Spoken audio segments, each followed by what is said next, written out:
Hello and welcome to Betfred's Football Show. So much to talk about this week. We've got the Old Firm, we've got the Merseyside Derby, we've got Manchester United versus Arsenal, we've got the transfer window to discuss in the studio. We've got the former Liverpool and Celtic defender Gary Gillespie and the former Manchester United England fullback Paul Parker. And look at that, we're all wearing our blue jackets. We look like some kind of dodgy boy band, don't we? Right, we're here for the next 20 minutes talking football. Gary, great to see you.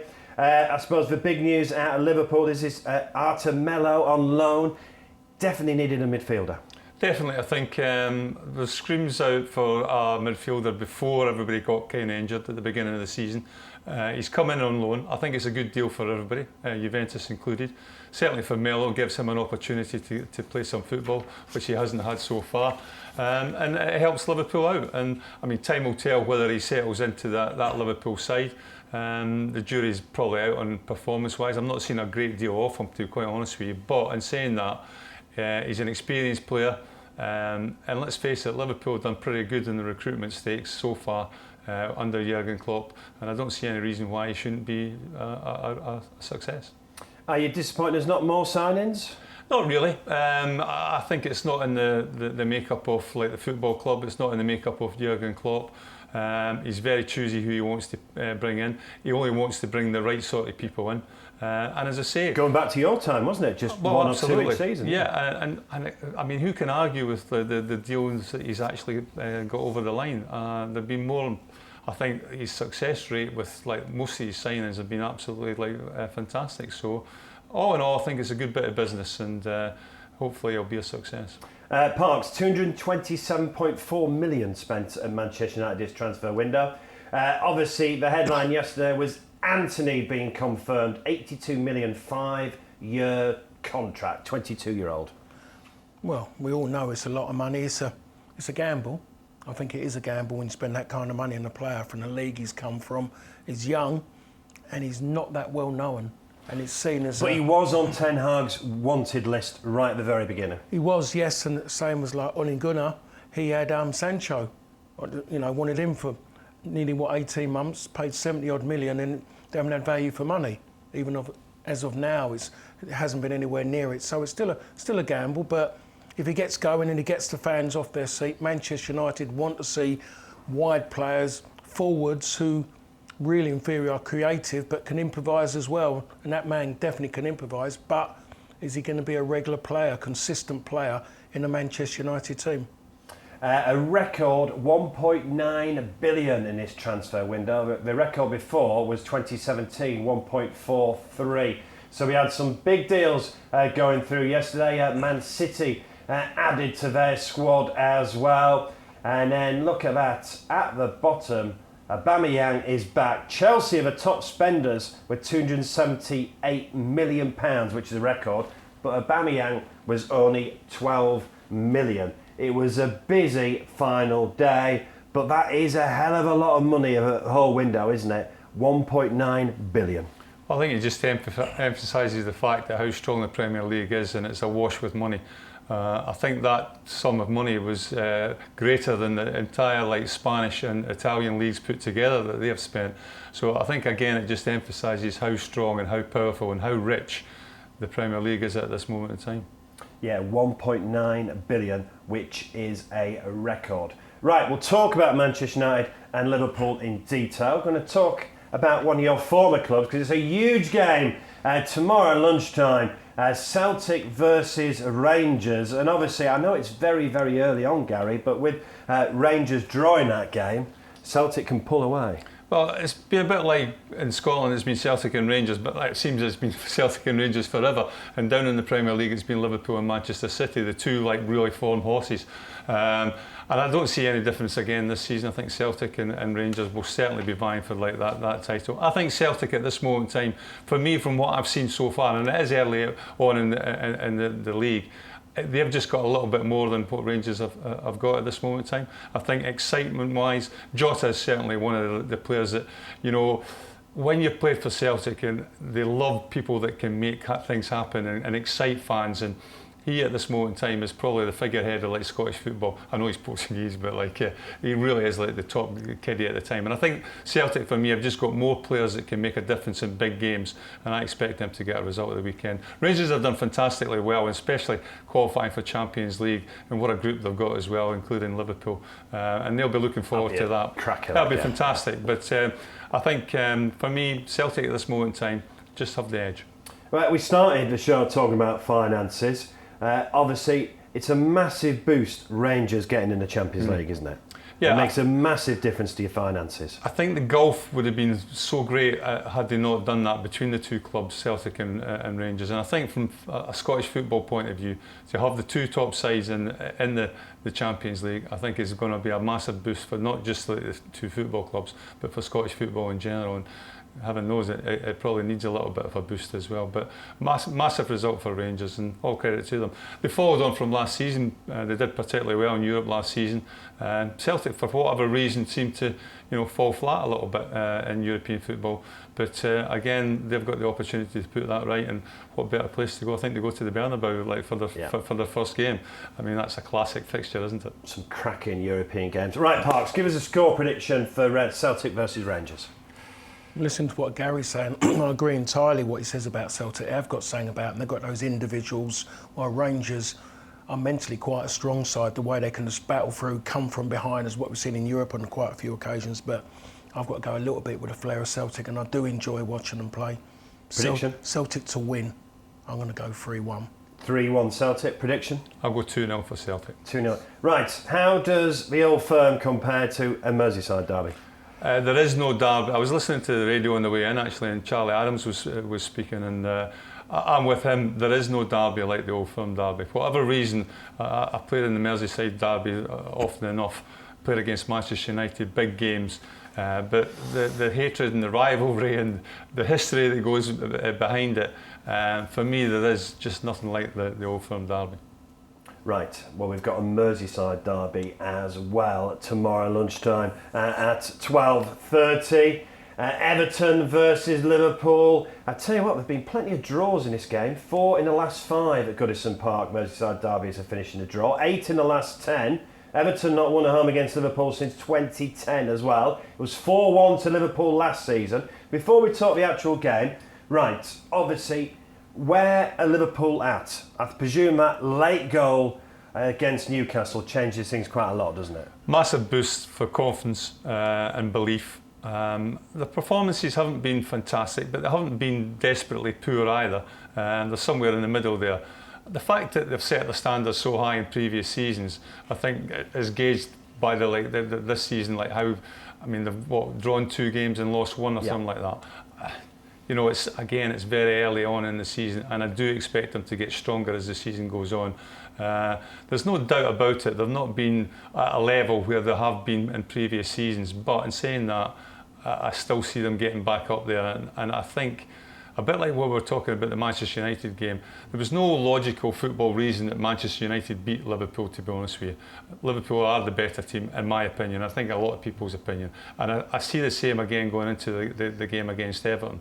But in saying that, these are the type of games, a bit like the Manchester United game, so hard to predict, so difficult to really assess exactly where you are, because there's such pressure on these games, there's such big rivalry that anything can really happen. But in saying that, I still think that Liverpool have got to go there confident after that late goal against Newcastle and be strong favourites to get the result. Yeah, it certainly was a late goal against Newcastle. Let's hear from Jurgen Klopp.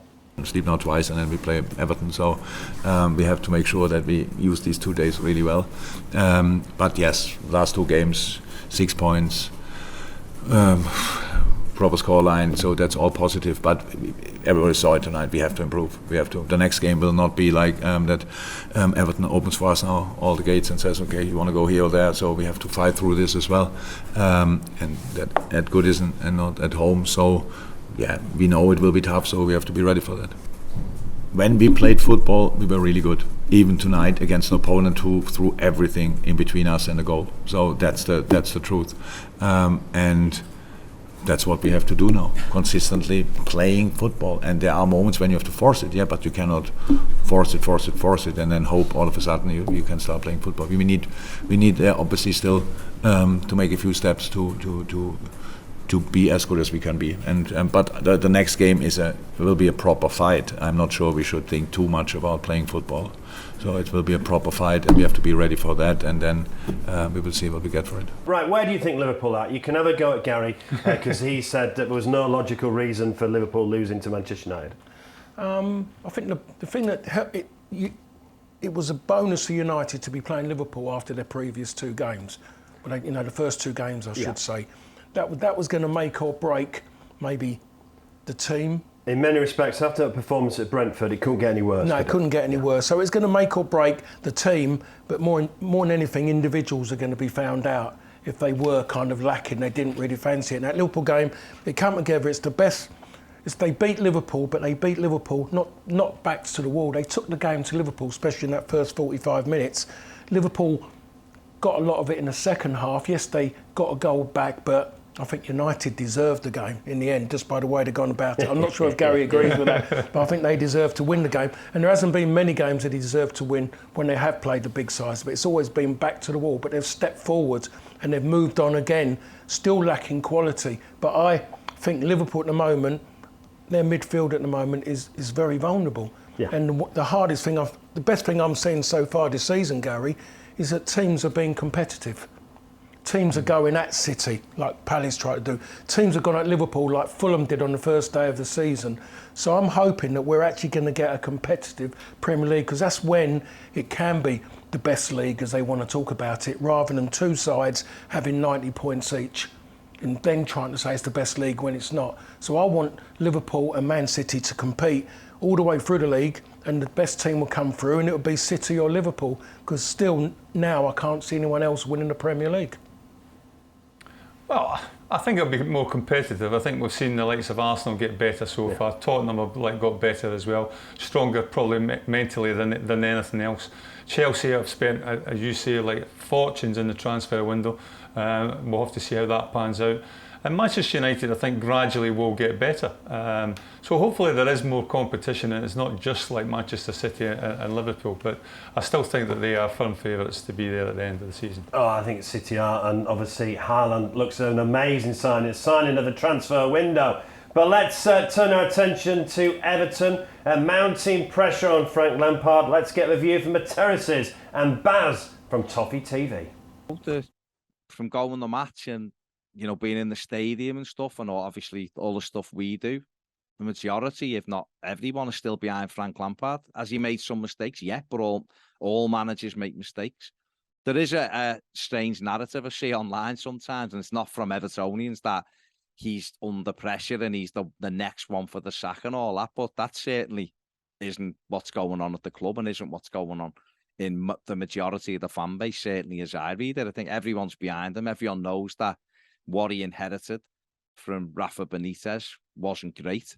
One win in 14, players were on the confidence and everything else was on the floor, and he managed to bring the club and the fans together and the team. And okay, we'd already underperformed, but there was lots of other stuff going on last season, injuries wise, which was seen to be skated over by the media and stuff, where other teams who had one or two players were highlighted. We had 6, 7, 8 out regularly, and it was never ever mentioned. So he had a bit of a struggle last season, but we got through it. And Everton have been so much better this season, but not having a forward, you can't win games, and that's a lot seems better, the play seems better, the structure seems better, but you need results, obviously. And I'm not sitting here saying if we didn't win the next 8, he wouldn't be under pressure. Of course I'm not, but just right now, it doesn't feel like that. It feels like everyone's behind him, but we all realise that we need to get forwards in and get Dominic Calvert-Lewin back as soon as possible. Good stuff from Baz from Toffee TV. I thought that was interesting because the media are suggesting Frank Lampard's under massive pressure. 3 draws. I thought that was a good result midweek. They could have quite easily beat Leeds as well. Yeah, they could have done, and I thought Leeds were going to win that, to be honest. I fancied Leeds to win that game, and they've done well. As just mentioned, they are lacking a centre forward. There's always pressure on Frank. The moment you've got a name as such coming in as an ex-pro, there's always people out there who do believe it isn't going right. Someone's going to be looking for you.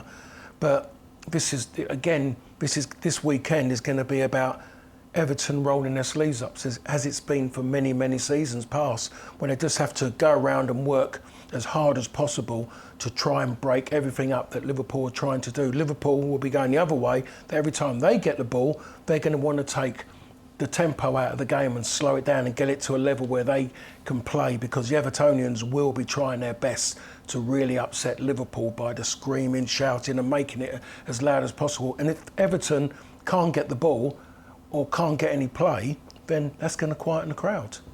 Last win at home against Liverpool 2010 in the Premier League. Like I said, there's been a lot of draws, 8 draws in the last 10 years. Give us a prediction for the Merseyside derby.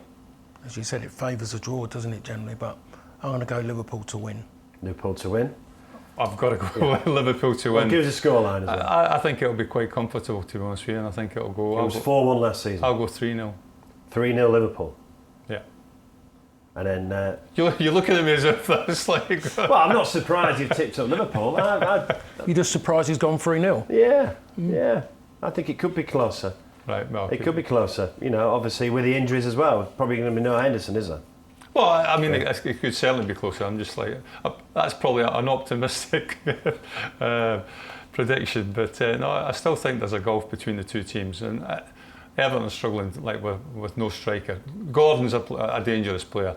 He looks good, doesn't he? Yeah, you can see why they wanted to keep him. And he will cause Liverpool problems down that left-hand side, I'm sure. But in saying that, I just think Liverpool have got too much for them. But I said that about Liverpool, Manchester United as well, and I was proved wrong. That's the beauty of football. That's the beauty of having it a punt as well. Trust your own opinion. Right, 4:30 Sunday afternoon, Manchester United versus Arsenal. Right then, it's a lot different since I saw you a couple of weeks ago, Parks. The 5th, 3 wins on the bounce, 2 away wins, 2 clean sheets. Things are a lot better at Manchester United. Well, they've won 2 games on the bounce, which is always a bonus. They're 100% better defensively.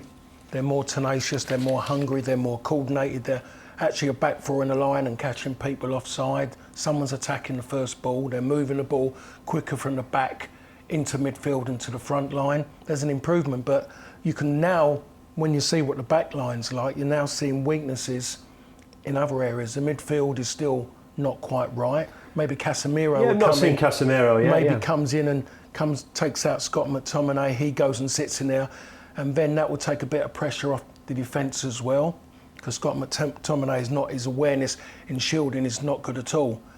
But their weakest point is the front 3, and even with Ronaldo there, it would still be quite weak in comparison to a lot of sides in the Premier League. Is that why he's gone out and spent 82 million on Anthony then? I think, 100%. They needed something completely different now, in the sense of consistency, game in, game out. When you look at Sancho, when you look at Marcus Rashford, and even Martial to the point, pre him going on loan to Sevilla, there wasn't consistency, and we're still seeing that. Saw it last night at Southampton. Sancho scored, but he wasn't in the game. Yeah, at Leicester, Southampton. Sorry, Leicester. Even at Southampton, he was there as well. Got taken off. But then we see it last night with Rashford, wasn't in the game. So Anthony is something he's hoping hits the ground running, because if Manchester United can get that something up front and get 2 out of 3 playing consistently, game in, game out, they've got a chance of really pushing for a top 4 spot. I mean, getting in there and staying in there. Prior to that, they're not going to get there. In the roller coaster that is Manchester United, obviously 2 defeats, then the great win against Liverpool, 2 away wins. The roller coaster is Manchester United. Is Sunday the latest barometer where they're at? Because let's be honest, Arsenal have started great guns, 100% record. Is this the latest barometer where Manchester United are at? First of all, being in an area with Arsenal, Tottenham and West Ham all around me, Arsenal fans are enjoying it, but they're not sure, because they're saying their team are just getting over the line. Even the game the other day, the late goal and the goal straight back after Villa got themselves into it, they're not sure. Jesus has made a massive difference. He is key to everything they do, the way he is at defending from the front, scoring and assisting as well. So Manchester United and this new defence have got to deal with him, and the rest of it is there for him to go and to try and succeed, really. But this is a game where he hasn't got to worry. The fans are going to be up for this game. But if he wants to finish in the top 4, he needs to beat Arsenal at home. Because Arsenal may be at the top, but Man United are going to be competing with Arsenal to finish in that top 4, aren't they? You have to beat the top sides, but the hardest thing for Manchester United over the last few seasons has been beating the sides down below. And when I'm talking about below, I'm talking about sides who were on the verge of relegation. United were being beaten by him. So that's where the mental block was. The players he's got now, the ones that he's brought in, Ten Hag, have got a better mental attitude about the way they're playing. And you don't have to name the players, it's obvious who the key players have been in the last 3 games. Yeah, 3 wins on the bounce. Let's hear from the Manchester United manager, Erik Ten Hag. We are happy with it. That is sure. You see, there is racing a team. There is a squad racing. They are sticking together. They are supporting each other. They fight for each other. They cooperate. That is important. And if you do that, you get the right scores. And that is what we did the last 3 games. So now we have to step up further. We have to improve it further. Sunday, really good game, a really good test. So we're looking forward. Right, I know it's early days in Parks. Have Manchester United finally got the manager they need? I'm going to come out and state the obvious and say we can only assess it at the end of the season. If you want to go game by game, it's going to be like that until such time he's got in what he wants. So I think you have to look at it, what happens at the end of the season. And if Manchester United qualify for the Champions League, then he's done a great job. If they qualify for Europa League and they've got some consistency in their play, then you have to say, yeah, he's building right and what he's signed, give him another summer window to go and spend. So this is finally a process now. It is. It looks better than it has been. The way everything at this moment, the team, it seems like the players know what they're doing next. And I'm talking more about the back line, and Eriksen in that midfield as well have made a real big difference. So there's coordination in what they're trying to do where there hasn't been before. We're running out of time. Martinez, that's a good sign. Right, give us a prediction. I'm going to go United 2-1. United 2-1. United 1-0. There we are, tipping up Manchester United, Gary Gillespie. Where do you think Manchester United are at? Difficult. I think they need an out-and-out goal scorer. I don't see the front 3. Ronaldo obviously had a fantastic season last season. He was the main goal getter, but he's not going to make a difference at 37 years of age. And you look at the great Manchester United sides of the past, they've always had focal points, haven't they? They had Rooney, Tevez, Van Basten, Van Persie, going back to York and people like that. I think they need to get back to something like that. But I think it's a long process for them. And I think if they can see progression, Manchester United fans, under this new manager, then they will give him time. And I keep going back. You have to remember that Alex Ferguson took 6 years to be successful at that football club on a regular basis. To win, 7 years to win the league. So I mean, I think you've got to give him a little bit of time. You've gone out and got the man that you think is going to do the job. Give him time to do the job because it's a big building job he's Liverpool did that with Klopp, didn't they? Absolutely, but there was always progression. Even when he came in, he was always there always seemed to be a progression, whether it be getting to a final of a cup or doing something. And I think if you show that as a manager and as a team building it, then fans will give you time and they'll give you patience. Right, talking about goal scorers, Haaland has just been fabulous, hasn't he? 9 goals so far. We've got a special bet, by the way. It doesn't look bad, this. 16-1 to score 38 goals or more this season, which would be obviously at least a goal a game. The record is 34, Andy Cole and Alan Shearer in the Premier League. But that's when it was a 42-game season. Salah, 32 goals in a 38-game season. That looks a decent special offer. Right then, Aston Villa versus Man City. How do we see that, Parks? Let me think about it. Man City to win. They're playing. Look, I know they went behind against Palace and they went behind against Newcastle. They're playing well, City. Yeah, they've definitely got better as it's gone on. I mean, it didn't start too well in the first game. I was there when they played West Ham. They wasn't at their best. Didn't have to be really. They were playing West Ham, but they wasn't their normal flowing way. But for them, I'm going to give Villa a goal. 4-1. 4-1. Right. Give us a prediction. And would you fancy playing against Haaland? No, I wouldn't, no. As little as he does touch the ball, every time he seems to touch the ball, he seems to put it in the back of the net. I mean, you've got to feel for a little bit for Steven Gerrard. You know, it doesn't rain but it pours. You know, you're struggling to get a result, and then you get Manchester City the next game. Haaland's on the brink of scoring his third hat-trick. I don't think anybody's done that in the Premier League history. And you could quite easily see it happen against Aston Villa. I think it'll be comfortable for City, and I'm going to go 3-0.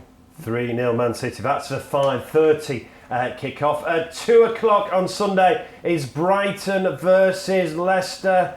Well, Brendan Rodgers after the game, I thought interesting comments. He's not happy, is he?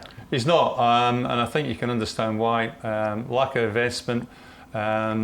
They just haven't brought anybody in, and they've lost most of their best players. So if you do that, that is a recipe for disaster, and hence the reason you find yourself bottom of the table. He's a good manager, Brendan, but I think he'll find it difficult to rally his troops and get them out of the mess that they're in. And Brighton have started the season exceptionally well. Yeah, just out of defeat, but Brighton doing really well in fourth. So prediction? Prediction, I'm going Brighton 2-1. Prediction? I've got to go Brighton 2-0. Leicester really up against it this year? Well, they are. I mean, like Gary's has said, there was no investment, no players have come in. The top players or the better players have gone out. Morale in the dressing room must be really low because those players are looking around and they're going, he's missing. How are we going to win this? Maybe last night. You're looking at Jamie Vardy, he's got a new contract, but Jamie Vardy isn't the same Jamie Vardy. Yeah. That little burst has gone out of him now, so they're going to struggle this season, I think. Right, they're the televised games. That's 2 o'clock on Sunday. This was going to be televised, but it's been moved to Saturday. Chelsea, West Ham. Chelsea have lost to Leeds and Southampton.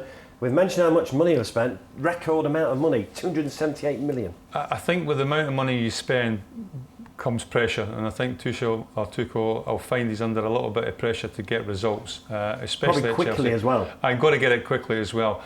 And when you bring in so many players, it's hard, I think, as a manager to find what your best starting 11 is. And I don't think he's actually found that at this moment in time. And not just his best starting 11, the method how he wants to play, whether it be 3 at the back, whether it be 4 at the back, will he use wing backs. I think they're in a little bit of a no man's land at this moment in time, Chelsea. But in saying that, they have got a strong squad and I expect them to get the result. Score? I'm going to go 1-0 Chelsea. Chelsea West Ham, gives a score. I'm going to go, every time being there, they won. I'm going to go West Ham to nick it, 2-1. West Ham to nick it, 2-1. Another defeat for Chelsea. That's what Parks is predicting. Right, quick fire on the rest of the games. Let's have a scoreline, please, fellas. Wolverhampton Wanderers versus Southampton. 0-0. 1-0. 2. I don't know which one. Wolves. Wolves, yeah. They're not bad at home. They've got a centre forward now. So. Tottenham versus Fulham. Tottenham much improved under Conte this term. They're not much improved. I think no, I don't think so. I think they're still very sluggish. They were poor against West Ham. West Ham should have beaten them, I think, the other day. I was there watching it, and West Ham had the 4 clearest chances to go and win the game. I think if Schumacher plays, I think there's a chance that they... sorry, not Schumacher, sorry. I've just lost my train of thought there. Yeah. I'm sorry, I'm looking at Spurs. I can't see them winning that game. Really just can't. Right. I'm just... Interesting stuff. We'll have to talk about another show because we're running out of time. So you're going for what? Fulham to beat Spurs? I'm going to go Fulham, just in effect the way things have been. I'm going to go Fulham to win 1-0. Of course, ex-Fulham player, of course. Give us a scoreline for Spurs versus Fulham. I'll go 1-1. Nottingham Forest versus Bournemouth. Tough one. Forest have started well, playing well, but not really got the results, and that's not a good sign for me. I'm going to go Forest to nick it, 2-1. Forest Bournemouth. Forest to win because Bournemouth are still nervous after beating 9. They're just going to want to try to win 1-0, Notts Forest. Newcastle versus Palace. Palace away from home, that's always a dodgy one to call because they're just going surprise. I think they're doing all right this season. They're just surprise people away from home. I'm going to go Palace to win 2-1. I was quite impressed with Newcastle. He's got a tune out in most of his players. Good centre forward, Isaac, I think. He'll do well, I think. And I think home advantage will play a big part. I'm going to go 2-1 again for Newcastle. And finally, Brentford Leeds. I'm going to go Leeds. I think there's an energy there at the football club at this moment in time. Brentford are good when I think they're playing against a bigger team. I know Leeds are a big team. I'm going to go Leeds 1-0. I'm going to go Brentford after their last result didn't go their way as such. I'm going to go for them to win at home, Brentford, 2-1. Gents, thanks for joining us. You make your own mind up. That is the beauty of football and the beauty this weekend. We've got the Old Firm, we've got the Merseyside Derby, and then 4:30 on Sunday, it's Manchester United versus Arsenal. Don't forget, every game is double delight and hat-trick heaven in the Premier League. Look at last week. Harry Kane was 5-2 to score first. Because he scored first and scored again, he got paid out 5-1. We're the only bookmaker to do it. Please, if you're having a bet this weekend, please keep it fun and gamble responsibly. Thanks to Gary and Parks. See you next week.